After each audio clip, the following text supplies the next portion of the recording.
Just trying to melt it. Trying to what? All right. Multitask. I know, multitask. So what's going on? We spoke about come and you will see, but we've got another story down in Cuba. These are not moments where we say to somebody, hey, raise your hand if you want to go to heaven. Raise their hand. These are these sincere, deep conversations where we get overcome with emotions. You see other people overcome with emotions, and we hear and see things that we just can't put into words. We can do the best we can. But last night with our waitress, would y'all tell a little bit about Tay and that conversation we had with her? She was very engaging. She had learned English on her own just for like a year and a half, just listening to American music and watching American movies and stuff like this. But she spoke it very well. She had a real big smile. She was very engaging. So it was easy to talk to her. And so we just kept talking to her. And then I just thought, why don't we share with her?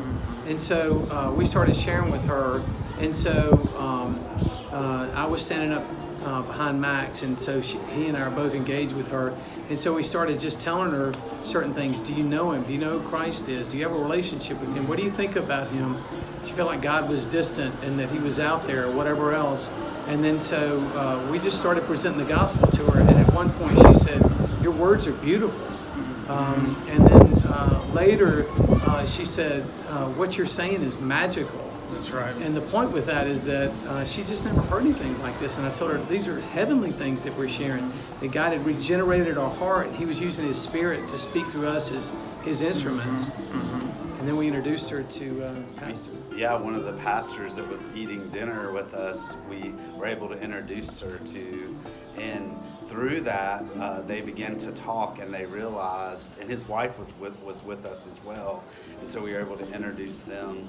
And we realized that they only live a few blocks away from one another, and they exchanged numbers and spoke for a while. And she was very interested in coming and meeting with them and talking more about the gospel and learning more about God.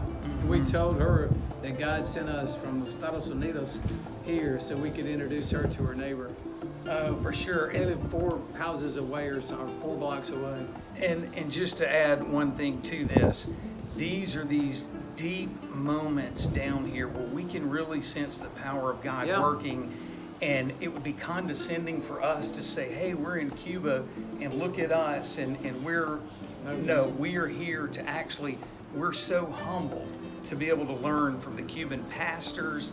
The gospel's exploding, and so we love to tell people here, hey, we come all this way to learn from these pastors in these house churches, and yet they're in your backyard. So we want to connect you with them. We would encourage you to learn from them.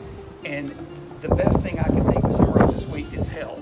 It's just healthy follow-up discipleship with the pastors here. We're just able to get a taste. Yep. So to that point, I would say, come maybe consider and taste and see what the Lord's doing in Cuba. Amen.